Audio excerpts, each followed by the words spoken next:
Dzień dobry.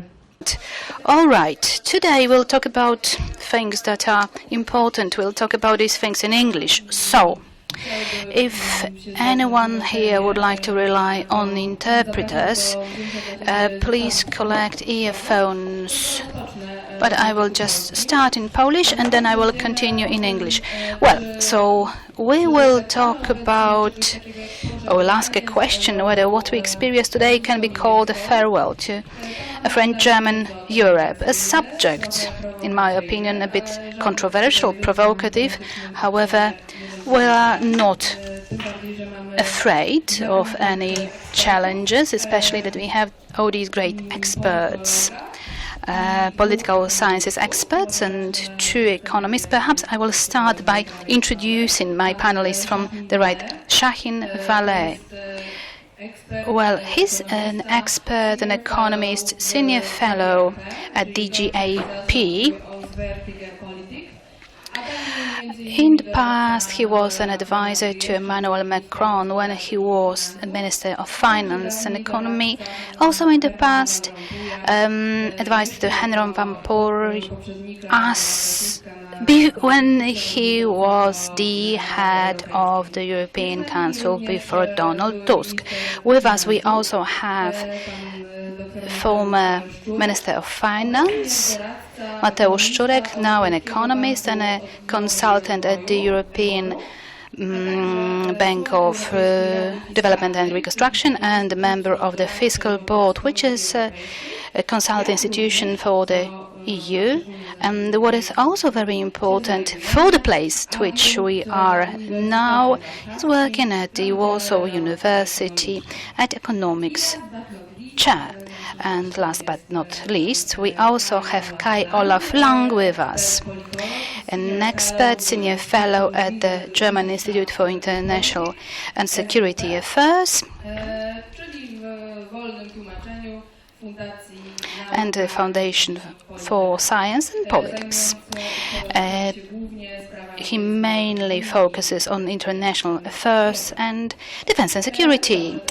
Well, all right, and now perhaps I should also say that it is yet another debate under the international conference World Under Magnifying Glass, organized by the European Council for Foreign Affairs, ECFR, and Heinrich Böll Foundation. If you want, you may not look at your phones too often, but Twitter, yes, perhaps, hashtags, Świat pod lupą, or World in Focus. And now I will change into English so that we all can use single language. As I mentioned in the beginning, the title Farewell to a French-German Europe might seem a little bit controversial and a little bit provocative. So to start with, let's settle the status quo, status of affairs. Has there actually ever been something like this, like real French-German Europe? Thank you for your invitation. I think the quick answer to your question is no, there was never a real perfect Franco-German Europe in the sense that, you know, it inhabits the imagination of many people. However, there were moments where there were true Franco-German agreements that propelled Europe forward. And I think the last and maybe most visible moment was the beginning of the 90s when Kohl and Mitterrand agreed to launch the single currency.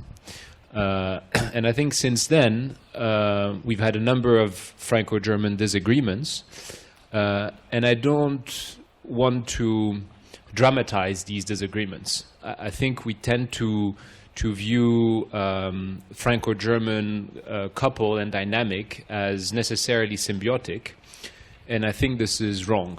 I actually think Europe is made both of Franco-German agreements as well as of Franco-German disagreements.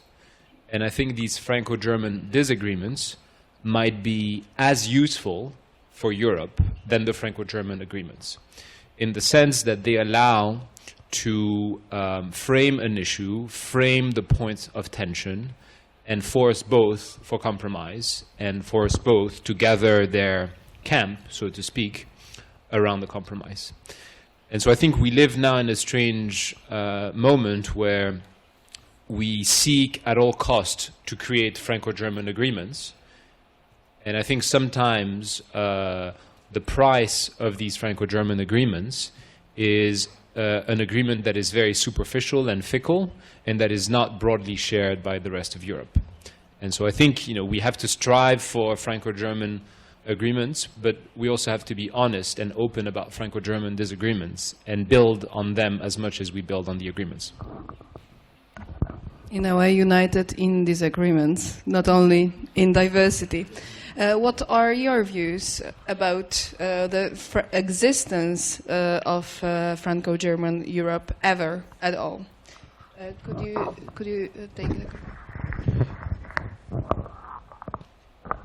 Let me maybe draw on what Shahin just said. I mean, first of all, standard way of portraying this is that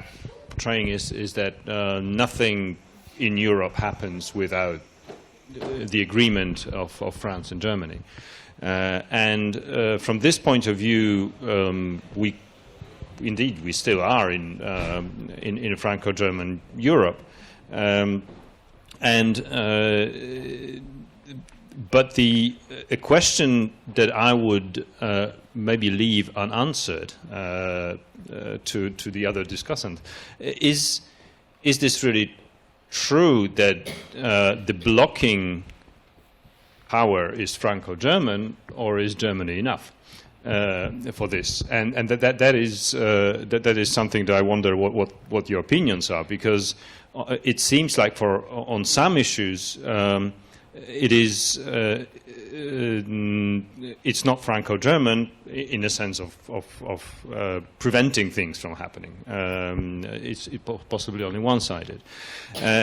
On the agreement to disagree, it is indeed, this is how Europe was constructed on many. I mean, there was a nice paper published in Bruegel on the fact that these agreements were very often either one-sided or were agreements that were to some degree superficial. So, the Schuman Plan was mostly French, the EMS was mostly German. The Maastricht Treaty there were quite a few disagreements, and sort of both sides lived with that. And that is something that could be seen as a force for promoting understanding of the other sides, so for cultivating different ways of looking at the problems that Europe is facing, but at the same time could be seen as leading to an incomplete solutions that result in conflicts down the line. And to give, and this is actually very European. I mean, to give one example, the agreement, European Fiscal Board has published a report recently evaluating the fiscal rules of the EU over the past 10 years, how well they worked, what could be done for them to make them better. And the discussion in the ECOFIN on that was a classic, that everyone was praising the report, but everyone for different reason. So this disagreement on the European level was in fact quite superficial.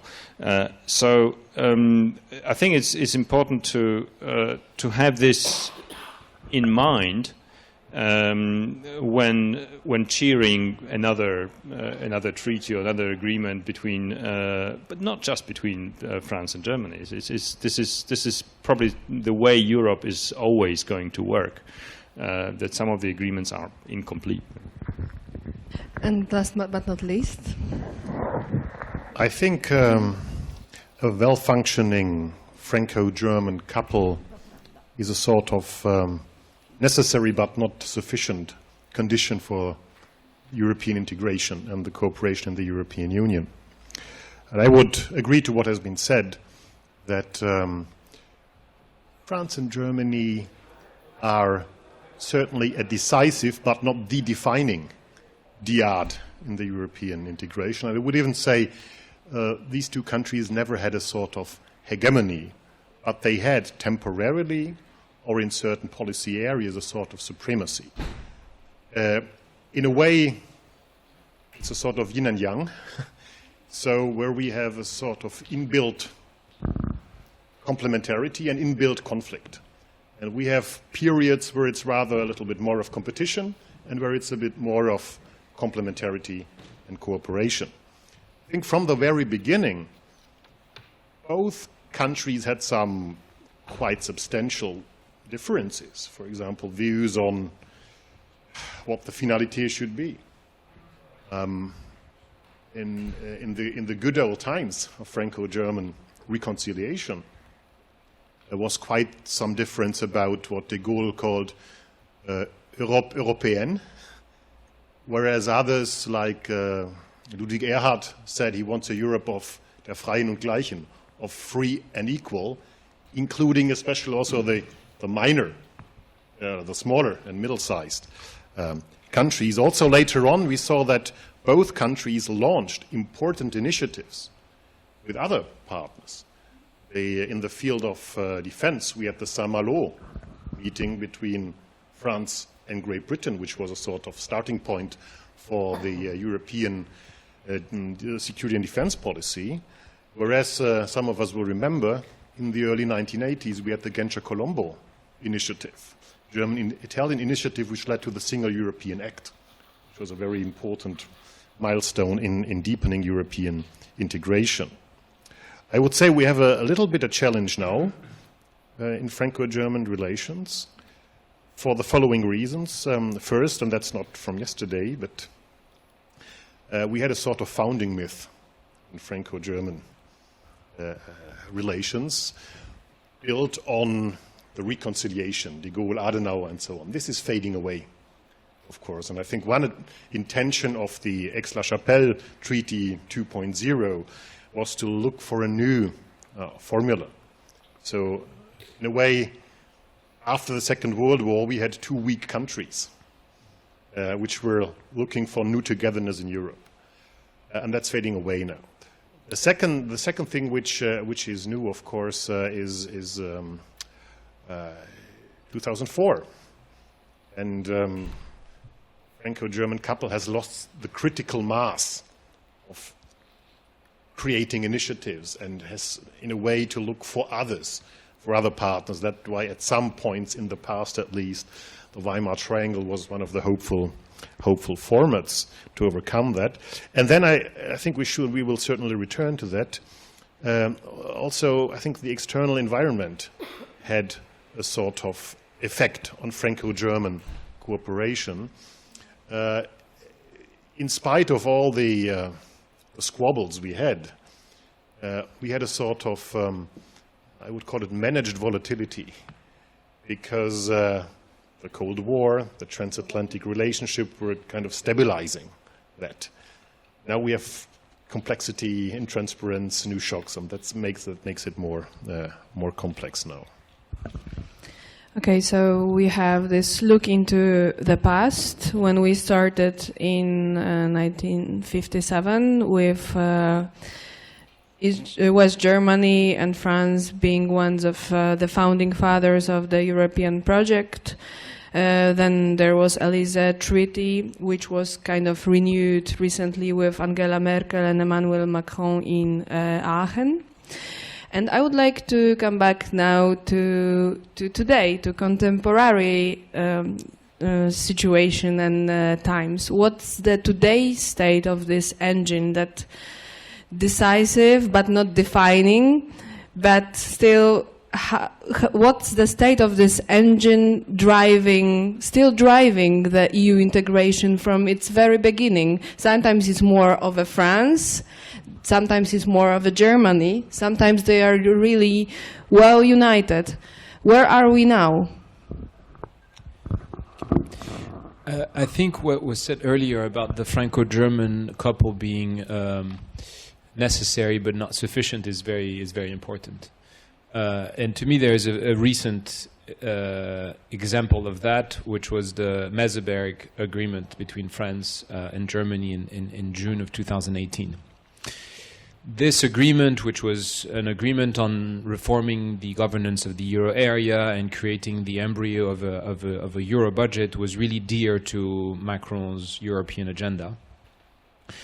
And the idea behind this agreement was the very French idea that the moment France, and in this case the French president, convinces the German chancellor, the deal is done and things can move on. And I think what the French discovered there and then, to their great surprise, is that things did not work like that anymore. 2 days after this agreement, a coalition of 8 countries led by the Netherlands said that they had very profound disagreements with this agreement. As a result of that, the Eurogroup, the European finance ministers, effectively rejected the Meseberg Declaration. And as a result of that, the European Council, a couple of weeks later, did not endorse it. And I think this was a big shock to France, because it was the first time that, Macron had invested, the better part of the year before that, cozying up to Germany, and in particular to Merkel, in order to try and secure that deal. And I think he discovered there and then that, this was not enough anymore. But he has not figured out yet what is an alternative theory of change for Europe. So he's discovered that it's not enough to convince Germany, it's not enough to convince the Chancellor. But there is no alternative at the moment. And so there was a brief moment where an alternative was started to emerge, which is the idea of creating ad hoc coalitions. And this is something that's happening, for instance, on climate. And I think this is probably a path that we have to explore more. There will be ad hoc coalitions that will allow coalitions of the willing to make progress on defense, on climate, on other. The big question is, can these coalitions work if France or Germany are outside of them? Or do we need both to be part of them? And climate is going to be an interesting one, because sometimes Germany feels like it is part of it, and sometimes it feels that it is not entirely part of it. A second, I think, important change, at least from the French perspective, is that for a long while, France was, because of its history and because of its view on Europe, was the promoter of intergovernmentalism, skeptical of European integration in the sense of transferring more powers to the European institution and the Commission. And Germany, also because of its history, was the true federal force trying to push for. And I think this has changed both with the crisis and with Macron. With the crisis, in the sense that I think Germany has affirmed itself throughout the crisis, and still today, for instance, on something that is very current, that is going to be discussed at the next European Council, which is the reform of the ESM. So Germany, over the last 9 years now, has basically affirmed itself as a promoter of intergovernmentalism, at least in the matters related to the euro. It doesn't want to concede any transfer of sovereignty or any transfer of resources to the euro area level. On the other hand, France, which was historically a promoter of intergovernmentalism in the promotion of the Eurogroup, for instance, seems to be realizing that this intergovernmental functioning of the single currency is profoundly dysfunctional. And that's why the French have tried, not very successfully so, but have tried to promote a more community-based approach. I think that change is interesting because it goes in reverse to what we've been used to, and as a result, it unsettles a bit the way France and Germany can work together. So, for instance, we have now this ESM treaty, version 2, so it's been rewritten, that basically achieves nothing of what this reform was supposed to achieve. So the reform was meant to actually bring the ESM treaty inside community law, put it under the control effectively of the Commission and be accountable to the European Parliament, make it more flexible, and allow it to be served as a backstop for the banking union. These three things are basically not happening with this new treaty, and yet we're progressing with it. So I think that's an interesting illustration of how France and Germany, pulling in different directions, are still allowing progress, not necessarily progress in the right way, but still progress. Thank you. Probably there are some other also difficult topics, like, for example, attitude to Russia, to NATO. So what is your take on that, on the state of this axis, French-German axis, and of France and Germany being an engine for integration at the moment? And are these differences that Shahin just mentioned, and other differences too, reconcilable? Let me maybe start with trying to describe the role of others, which was mentioned already once or twice, that the French-German Union is necessary but not sufficient, and it's not sufficient because others are more important. There's more of them to start with, and also I think the role of other countries is often it's actually quite fascinating to look how it works. I mean, one area and one reason why this is not a sufficient way of proceeding anymore, or maybe never was, are the parts of the union governance that require unanimity, and that's going to stay that way. And taxes is the best example. I wouldn't be that surprised if Germany and France agreed reasonably easy on the things like financial transaction tax. Maybe not, but anyway, it was. But this was not doable because of others.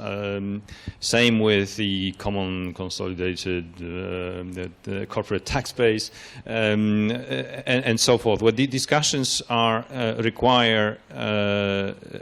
essentially they do not move forward because of possibly a tiny country that is strong enough to stop the whole process.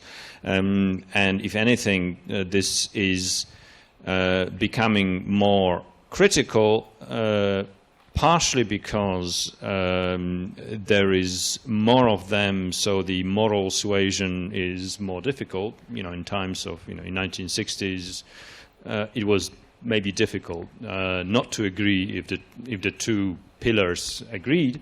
Now it's easier, and partially because, and this is the Jean Pisani-Ferry's or Thomas Wiese's point of, we the easy things we agreed on already, and now the ones that are left and possibly critical are so dear to different parliaments' hearts that are just bound to create conflicts and casualties. The second way of operating outside of this duo and being a third party is, and I'll risk a quick rebuttal maybe. Is some countries, including the members of the Hanseatic League, are essentially are saying what Germany does not need to say, thanks to these countries. Again, I mean, this is over-interpretation probably in terms of when talking about Meseberg agreement, but it was easier to agree, and sometimes it's easier to agree between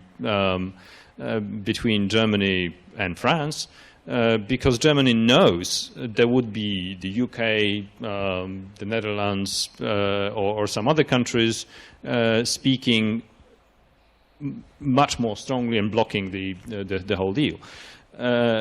MFF, Multi-Annual Financial Framework, is an excellent example of the annual discussions on the EU budget. Germany can afford to be actually quite, can afford to let others speak in the name of net contributors, because it's much stronger political battle in the UK about the net contributions to the EU budget, so it can afford to be more pro-European as a result. That's at least that's how it often works in the Council. And finally, on the role of France that is under, why France is maybe quite special in the current discussions about the future of the euro, for example, the fiscal rules. France is fascinating because it has a different view than Germany, but at the same time is not under pressure from financial markets. It is a net contributor to the EU budget. It is so. It sees things differently, how the economy or how the euro area could or should operate, but at the same time, it's not a client, which is not something you can say about, say, Italy, for example, which occasionally is under significant pressure from financial markets and just has to bow out. So the role of France is quite special in this respect, because it's not just big, it's not just maybe less. Well, it has higher public debt. It has higher public debt and sort of seems to be happy with it, and that is quite an unusual combination. Yeah, so what's your take on the German-French axis today, in view of rising number and strength of the others? I think we're still grappling with the main implications of deepening and widening in Franco-German relations. It means deepening the introduction of the euro, which brought about a sort of currency union which is not resilient and which has to be completed. And on the other hand, where Germany has some objections for domestic political reasons and reasons of political culture.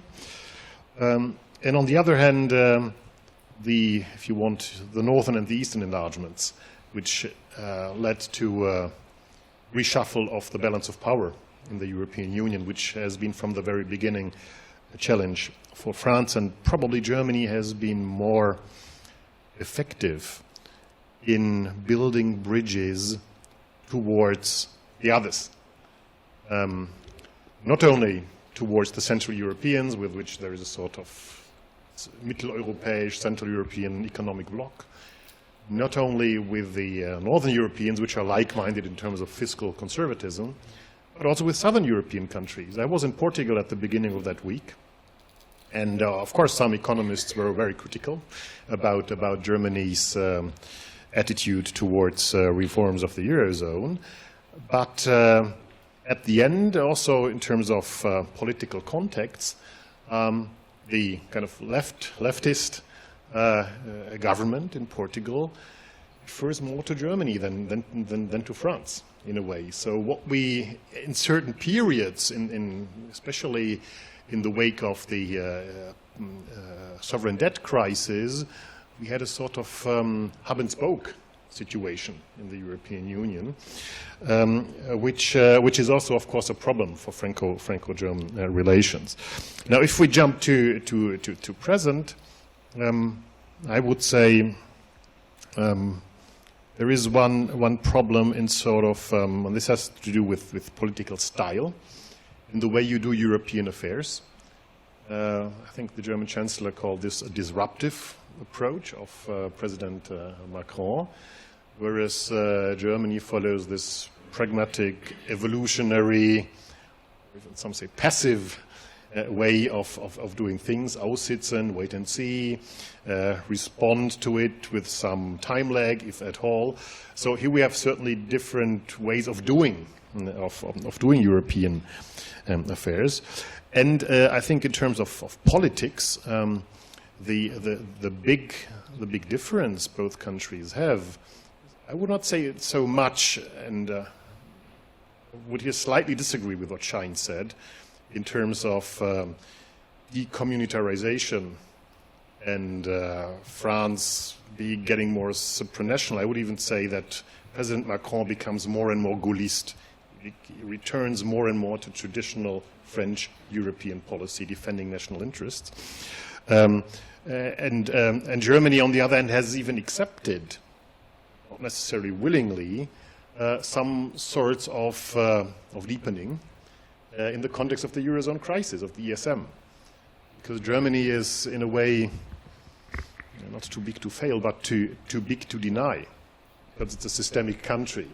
So in a way, even though the solutions we have are not very popular in Germany, they were accepted by the German government for political reasons in order to ensure the Eurozone, or even to avoid at the end the Grexit, for example. But I think in politics here the main difference currently, and probably also in the next years, is inclusiveness versus exclusiveness. So the ideas coming from Paris,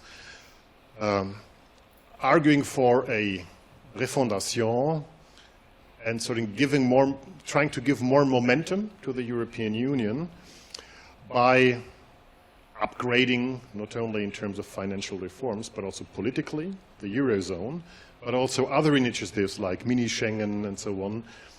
This is a sort of, let's do it in a smaller circle in order to gain more dynamics, whereas Germany here is more cautious and wants to have possibly big number of countries in, which has to do with Germany's position as a central power in the middle of the continent, probably. So I think this will be an interesting development to follow also in the next years. Okay, on the topic of reviving these other initiatives, we are here meeting in the kind of a setup of the Weimar Triangle. So now we have the Polish, we have the German, and we have the French representative. So following up on your thought, what do you think can be done to revive the Weimar Triangle? Is it at all possible at the moment? Witold Waszczykowski, the former Minister of Foreign Affairs, said in 2016 that this idea has been exhausted, while at the beginning of this year, Nathalie Loiseau, that was visiting Poland, said that it's possible to revive this triangle, but the new essence has to be it has to be filled in with a new essence, with the sense of its existence. Do you see the way of reviving the Weimar Triangle, and what would be this essence in your view? And maybe this time I won't start with Shahin, but maybe with you. I think one good thing about the Weimar Triangle and setups like this, and that probably includes the results of Élysée Treaty, is that you, having hopes that you'll be able to agree on anything that you throw on the table it's just not going to happen. But at the same time, a format in which you can frankly get to know each another's sort of binding problems and red lines and the way of seeing things and understanding, I think it's actually quite useful. I mean, this particular format seems to be revived at least once every 5 years or something. I remember doing exactly that with Michel Sapin and Wolfgang Schäuble. Incidentally, the language that was quite an interesting situation with both myself and Wolfgang Schäuble sort of understanding French sort of enough, but preferring to speak English. And Michel Sapin probably similar, but the other way around. He was always cheating and bringing an interpreter in the last moment. So you were. But again, I think it's a similar situation to a much bigger one, which is the Visegrad 4. Where on many occasions we realize that our priorities are different. We differ in approach to sometimes to Ukraine, to various things, but at the same time we consistently keep this in place because there is often a value in regular contacts and bringing the relationships alive. Even if it does not necessarily lead to quick solutions. And European understanding is a value in itself. About your opinion, so we are all different, like within the Visegrad 4, but on the other hand, it's a good, for example, lobbying platform and a great bridge between two Europes, in a way, between the Eurozone and between Central Eastern Europe, and I was now quoting you from the past. I suppose that Weimar Triangle has huge opportunities, but it is, of course, a story of missed opportunities. And at the end, it very much depends on the political will of all sides and of also domestic political situation.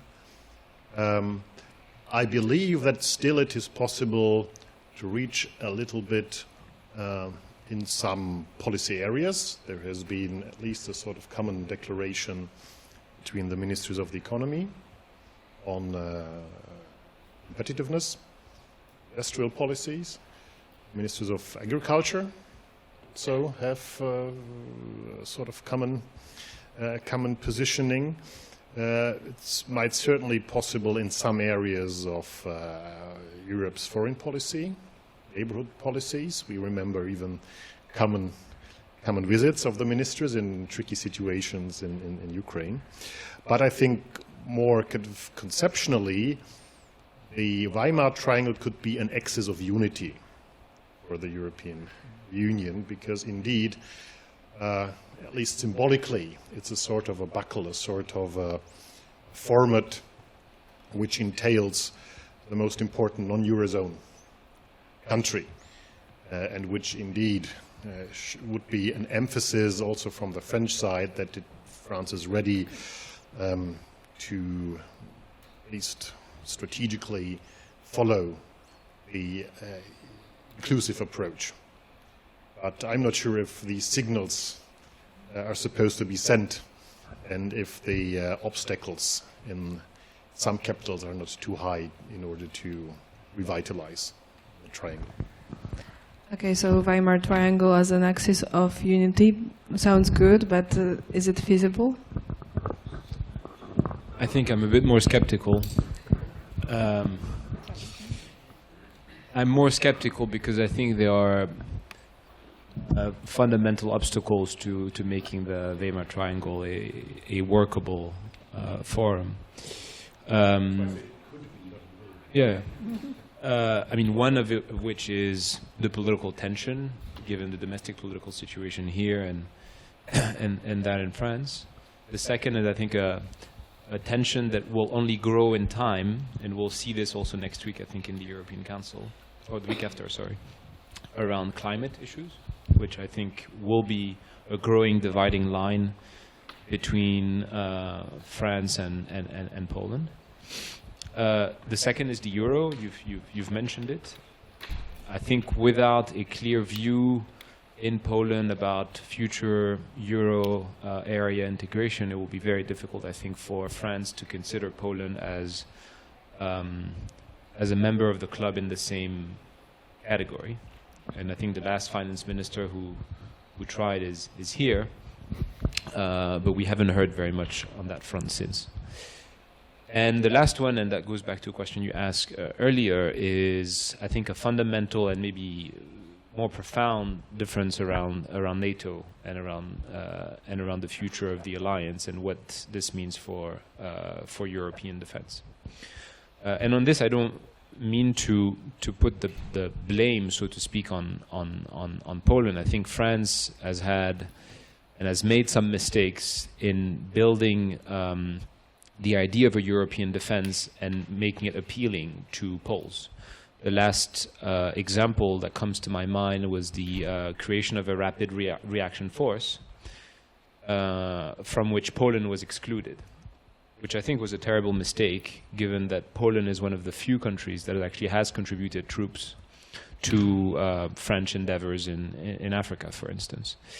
So I think it was so I think the responsibilities are shared, but given these quite fundamental divergences of views on defense, I don't see the Weimar Triangle being operational in any sense in the near future. I'd like to go back to one point that you raised, which I thought was, and that you both raised, about France's role with its satellites, so to speak. And I think we underestimate the importance of the crisis in breaking that dynamic. So to me, the summer of 2011, when the financial crisis really hit France forcefully, the French spread started to widen and move towards the Italian spread. The French banks were under tremendous stress, so much so that many people wondered whether we wouldn't have to have large nationalization of the French banking system by the end of the summer. I think we underappreciate the extent to which that moment was a real shock to the French bureaucracy and business elite. And I think this is an important moment because I think it explains to a large extent why France, from that moment, has ceased to oppose Germany frontally on a number of euro area issues and was always trying to build, Franco-German compromise.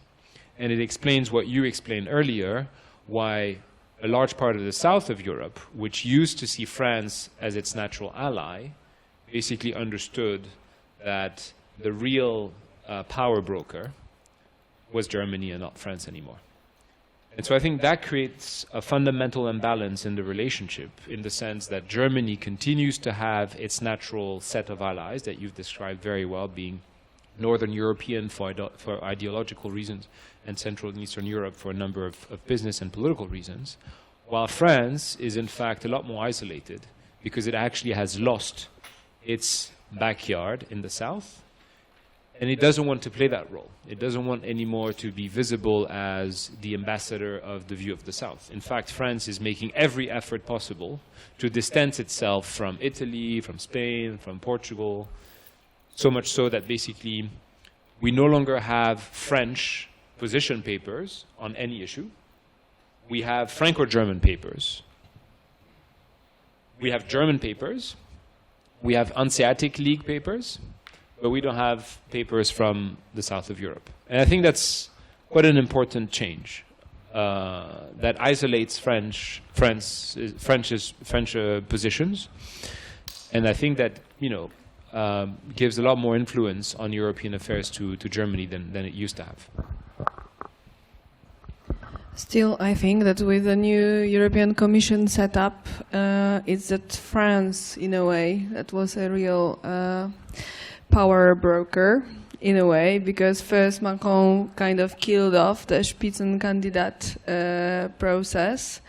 Then with Ursula von der Leyen first will be again the proponent of this coordination between Germany and France of the affairs. There is Joseph Borrell, a well-known Francophile as the High Commissioner for Foreign Relations. There is Christine Lagarde as the new leader of the European Central Bank.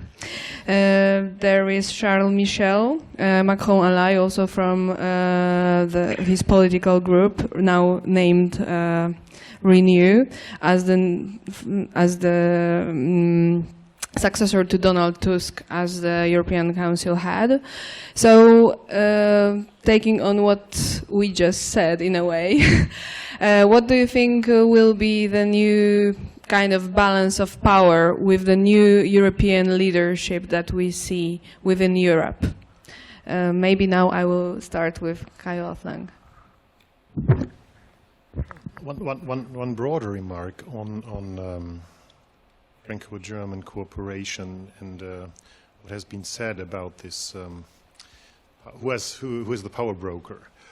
I think Franco-German relations only work if we have what is called in French parité. That is sort of the basis for the whole couple.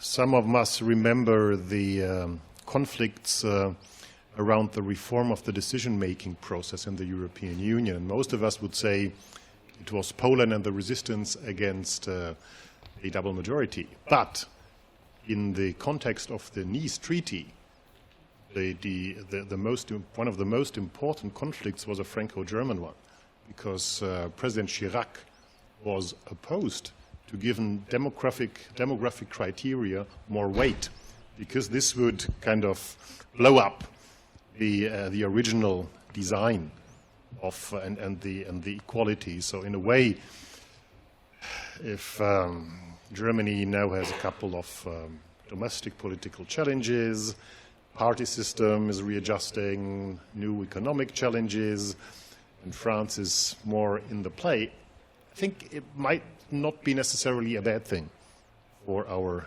interrelationship. On the balance of power, I think it will be not a clear picture. I have the impression that there is a sort of bifurcation going on, or a sort of tension. So we have increasingly most member states being more and more skeptical about strengthening the community institutions. So probably Germany and France and Poland and many others, either saying it loudly for ideological reasons or doing it de facto.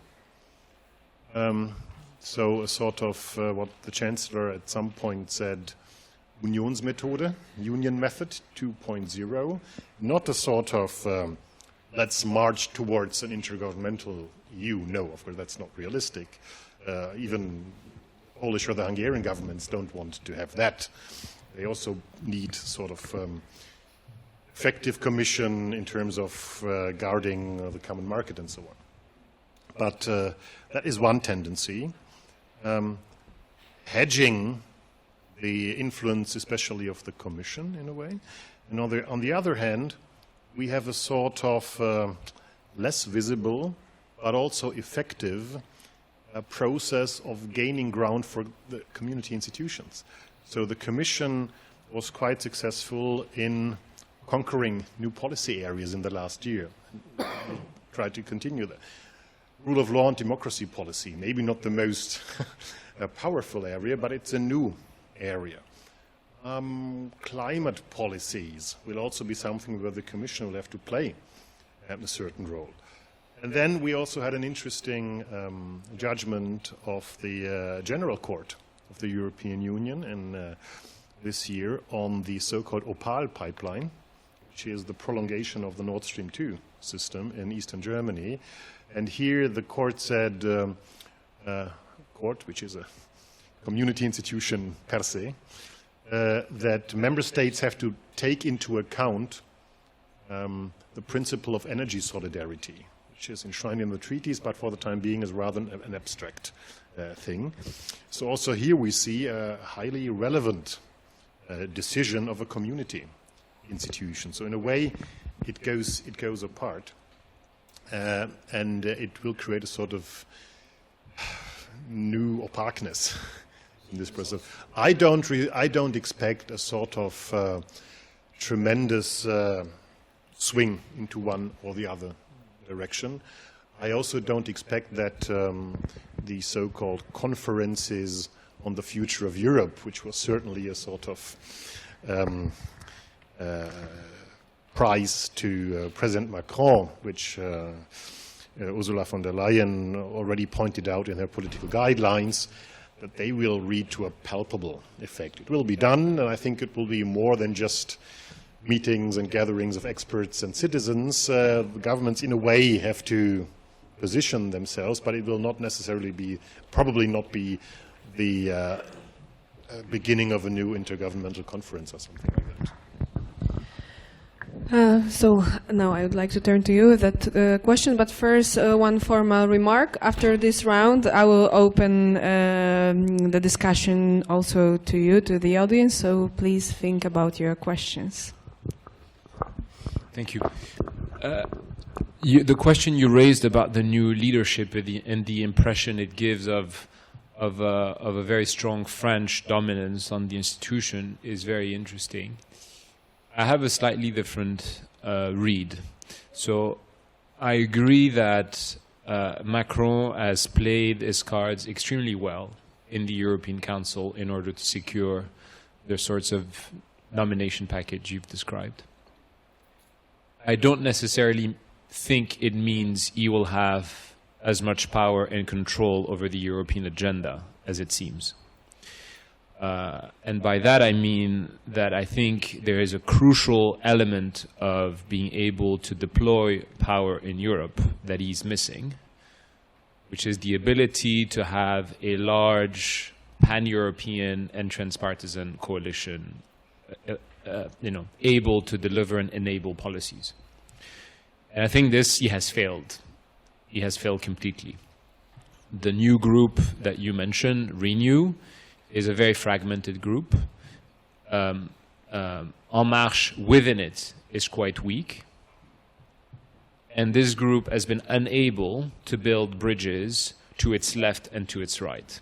It hasn't been able to build bridges with the socialists, hasn't been able to build bridges with the Greens, which I thought was the key, or should have been the key focus, and hasn't been able to create linkages with sort of, let's call it the left side of the EPP. An example which comes to mind here, Renew should have as a natural partner the Civic Platform in Poland, and it doesn't. I don't mean that the Civic Platform was anywhere near leaving the EPP, but at least it should be a partner that Macron and Renew would engage with a lot more, and they haven't done that. The result of that was seen, I think, most visibly in the failed nomination of the French commissioner, Sylvie Goulard. People will say, oh, this was an accident, there were a number of issues around their candidacy. No. I think what that revealed was actually the weakness to create a pan-European transpartisan coalition to support her. And that weakness, I think, runs deep and will have a number of effects on the policy agenda, starting with the point that you've just made about these conferences for the future of Europe. In Macron's mind, these conferences were really a stepping stone to a new convention and to very ambitious treaty reforms and to a real institutional shake-up. I think these conferences will happen, but they will not deliver any of that. And so in that sense, I think there is an illusion of a very powerful French president having control over a key nomination and having control over the agenda or setting the agenda in a disruptive manner sometimes. But I think that hides the fact that, the power structure beneath is not in his hand. And that leads me to respond to a point you made earlier, which I think I have to address around the sort of the appearance of a neo-Gaullist president. And I think you're right that he's going down that path, but not because it is his instinct or not because it is its ambition. I think he has laid out his ambition and his vision very well in his Sorbonne speech or in his speeches in Greece, which I think he truly means, and this was truly his intention. But I think he's falling back to the neo-Gaullist attitude because he's disappointed on every single step he's been trying to take of his vision. And so, you know, his line from the beginning was the status quo is not tenable, and that's why I'm, you know, proposing a quite ambitious agenda. And if my ambitious agenda fails, then I think he's falling back, you're right, to a somewhat Gaullist tradition. But that's not because this is what he wants to do. I think this is what he's sort of, you know, what he's falling back on. Yeah, I just came back from Brussels and Strasbourg, and most of the politicians and pundits I was talking to were united in the opinion that this blocking, for example, of the French EU commissioner was kind of a backlash against Macron, flexing his muscles too much to show him the place that he just pushes it all too far. So that he is being indeed strong, but he cannot have it all. But it's a response from the European Parliament of an institution that he has somewhat neglected. You know, he has basically governed so far as if Europe could work only with first a Franco-German agreement and then a decision of the European Council, and that the rest was irrelevant. I think the Parliament, by blocking the appointment of Goulard, tried to tell him, actually, no, Europe doesn't work like that. It's not only working in the Council, it's working here in Brussels in the Parliament, and we're going to show you how it's working. And what's your opinion about the new European Commission and general European leadership? Well, I think one expression that we just heard, that the status quo is not tenable, cannot go on, and this requires change. I think this is the key to any change in the EU and any headline alliance between France and Germany ending in something concrete. I mean, I'm aware of a number of cases where indeed the situation was not acceptable for Germany, and it allowed the agreement. It probably is also the case on the other side, but you know, looking at 1979, the EMS, you know, the weak dollar and problems with the German industry, unification as something that propelled Maastricht potentially, maybe quest for legitimization and firmer setting within Europe back in the 1950s, 60s. And maybe the reason why, for all the enthusiasm of Macron, the way the policy making is done in Germany is a normal way, in a sense, is that it's just the situation is too good, too comfortable for Germany. I mean, growth has been, until recently, has been very solid, unemployment as low as ever. You know, the strength, I mean, Germany had too good a time in the past 5 years and a bit. So why do anything? Why do rock the boat? And possibly the current problems of the German industry, the slowdown, the trade sanctions, Brexit, the fate of the automotive industry, that might change this situation. You could add to this the problem of secondary sanctions with which Europe has to grapple with at some stage, where, I mean, we're talking about Iran now, but what if China is going to be next? And then this will require a European solution that's going to work, and possibly could move EU defense policies and other things in the right direction. So possibly this gridlock is just a situation of only one side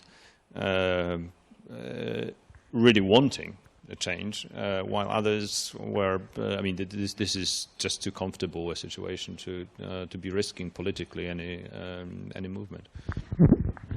Okay. Just briefly, I think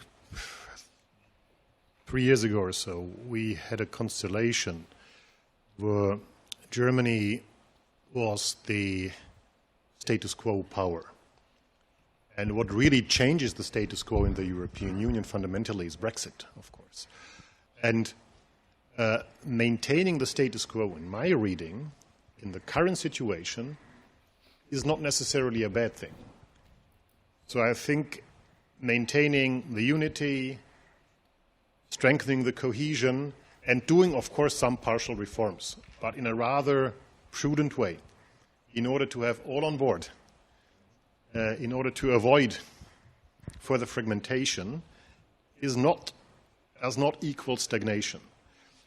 So that was the situation 3 years ago when we had, I think 2 poles in the European Union which wanted to do more fundamental changes.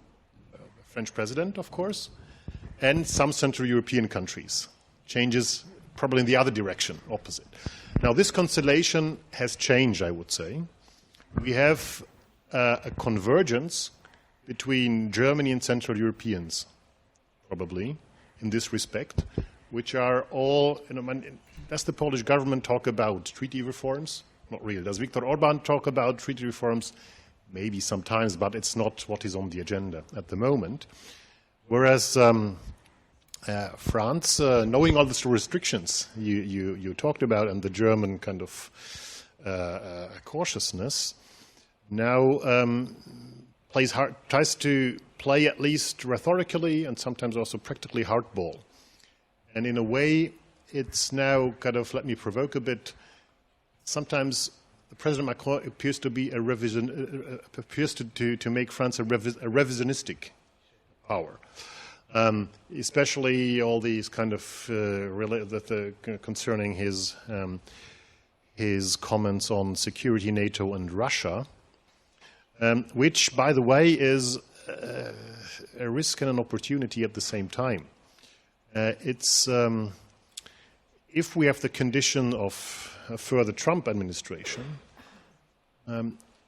France might become a sort of primary interlocutor for Washington and for Moscow. And that was a role which traditionally was played by Germany in the good old times of more multilateral setting and of stable transatlantic relations. And still, I'm not sure if this will happen, but that's a little bit the constellation we're witnessing. Okay, I would like to ask you if you would like to ask our panelists about something, or if you would like to offer any comment. Oh, please. And could you briefly also introduce yourself as well and tell us whom would you like to ask your question?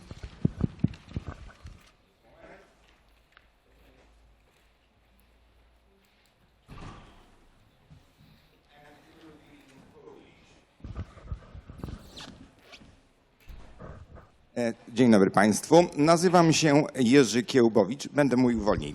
Nazywam się Jerzy Kiełbowicz. Reprezentuję Wyższą Szkołę Bezpieczeństwa. I'm Jerzy Kiełbowicz. I represent the Higher School of Security and Defense in Warsaw. First of all, I would like to thank for the invitation. I have very high opinion on the organization and the course of the meeting. Ladies and gentlemen, farewell to French-German Europe. You focused mostly on the objective side. I would be more interested in subjective side. To be honest, at the end, I have noticed that this plot has already appeared during the meeting. During the meeting twice already you had Russia, and there was a woman that tried to sort of move you towards this direction, asking them to say what they want. what is the impact of Russia. However, you didn't use the term USA, United States of America. So what is the impact on the French and German relations? So if you would continue subjectively, who is the subject? Who has the influence? Who influences the question mark? Is it a question to all the panelists? Or, well, yes, if we may, at least to two. What is who influences the European Union, the French-German European Union? What's the influence of the United States mostly, but maybe of Russia too? But please, just short answers.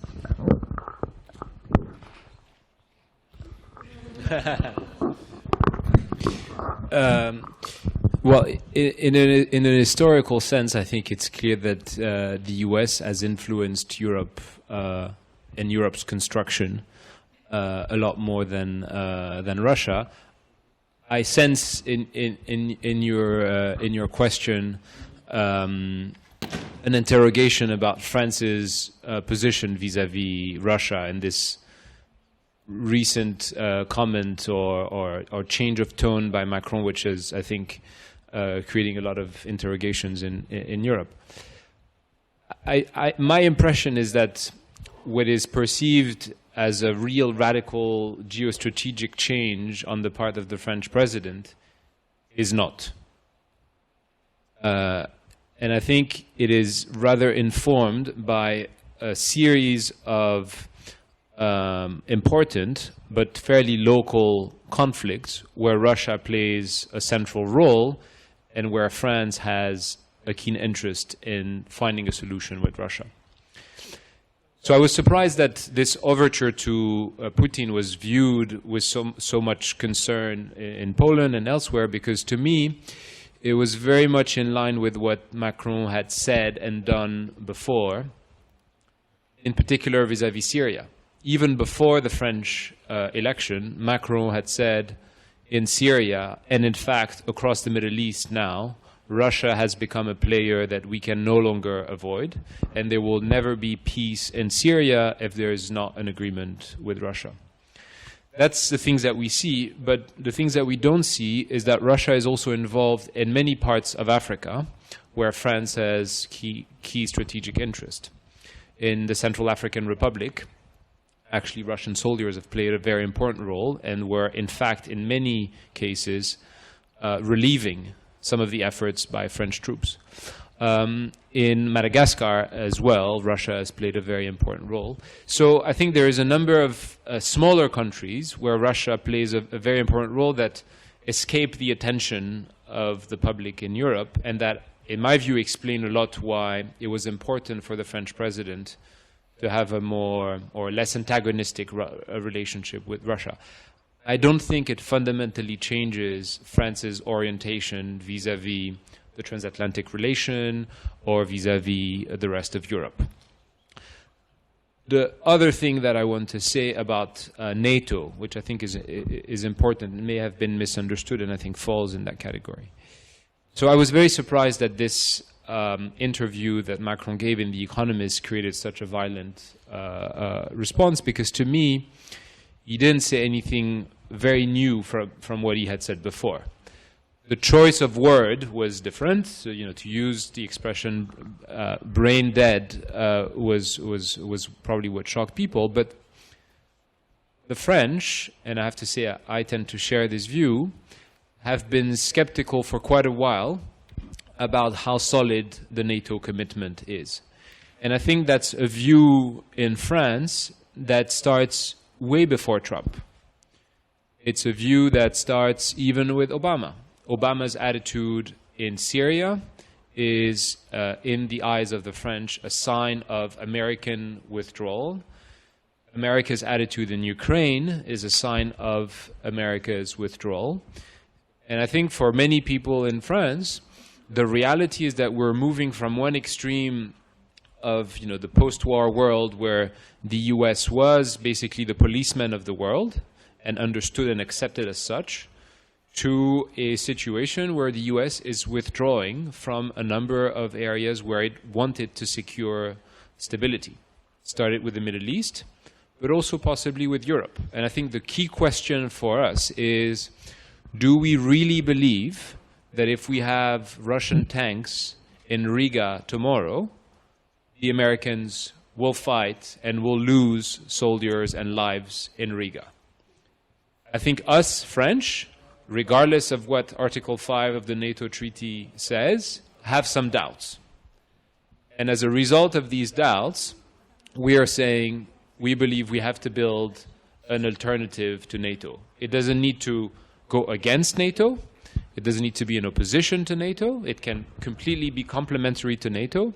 But it's something that needs to exist because in 10, 15, 20 years' time, I cannot guarantee that the American commitment to NATO will remain as rock solid as it was in 1955. Yes, doesn't need to be against NATO, but still the comment of the brain deaf was quite radically criticizing. So it was a little bit against NATO. And what you were saying, it's important, I think, that the reaction in Europe was not only against not only the NATO statement, but was also about bringing about the dialogue with Russia, was not only violent, but also very much united against Macron. What are your views about the influence of other players like America and like Russia on Europe and on French-German relations? Maybe very quickly from my side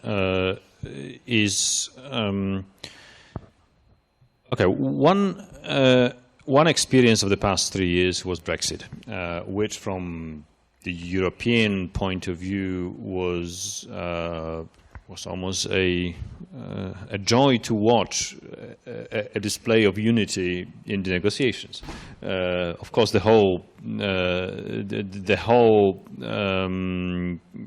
affair was rather sad, and starting from the result of the referendum and the likely outcome.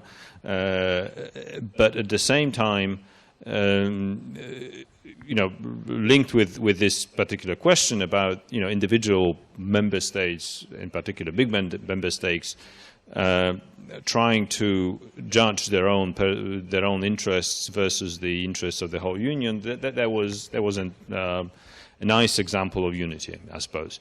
While the costs of Brexit for Germany was probably higher than for many other countries in the EU, but still it held on. Actually, the response to Crimea and Ukrainian war was similar in this respect. I mean, this was. For countries like Spain or France, this was far away enough not to be something to build political capital at home. But nevertheless, the helicopter carriers were not sold to Russia, and that was, at least from my side, that was very much appreciated. And looking forward, the next test would be potential trade tensions, trade wars, whether they escalate and how much they can be used by the US to draw to start some discord within the EU. And I'll end here. And the last comment today by Kai-Olaf Lang. Probably you're right, Shahin, that in terms of the content, what the French president said is not completely new. However, he's an experienced politician, and he certainly knew in which context and in which moment he said that. And I think that will create some additional complications for European security. So far, one of the new challenges, talking about the US and Russia, was that as a response to Russia's assertive behavior, especially Poland, probably also the Baltic states and others, try to establish a security bilateralism with the US, with the question marks on NATO becoming bigger and bigger as Trump, as we don't know if for Trump it's just something which costs. So I understand that these countries build up a sort of second track. Now from Germany and certainly also from the French point of view, that was seen as something which might contribute to the fragmentation of NATO. Now, in this situation, we should probably send signals of cohesion to Poland, Romania and the Baltic states, while this goes in the other direction, in a way. So I think and these buzzwords were not mentioned yet, but in a Franco-German debate on Europe, we have to do it. We hide, of course, behind things like strategic autonomy and European sovereignty. And we have different concepts in Poland, in France, and in Germany, what this really means and how far it should go. But I think it will raise the doubts in Poland that this project is about decoupling, about undermining the transatlantic nexus. And I think Poland will respond to that rather by reinforcing its special relationship with the US, because the doubts about NATO will rise. So I think that's a sort of divergence, process of growing divergence which will happen. Germany is in between, tries to consolidate transatlantic relations, and in a way, even though I still believe that security perceptions are a thing where we have a considerable discrepancy between Poland and Germany. Our assessments are different, but at the moment it's a source of convergence. We're a bit more together on transatlantic and security at the moment. Yeah, and let's hope that there will be more fields for convergence for Europe of the future. Thank you very much for your presence. Thank you very much, my exquisite panelists, and please thank the panelists with a round of applause. Thank you very much.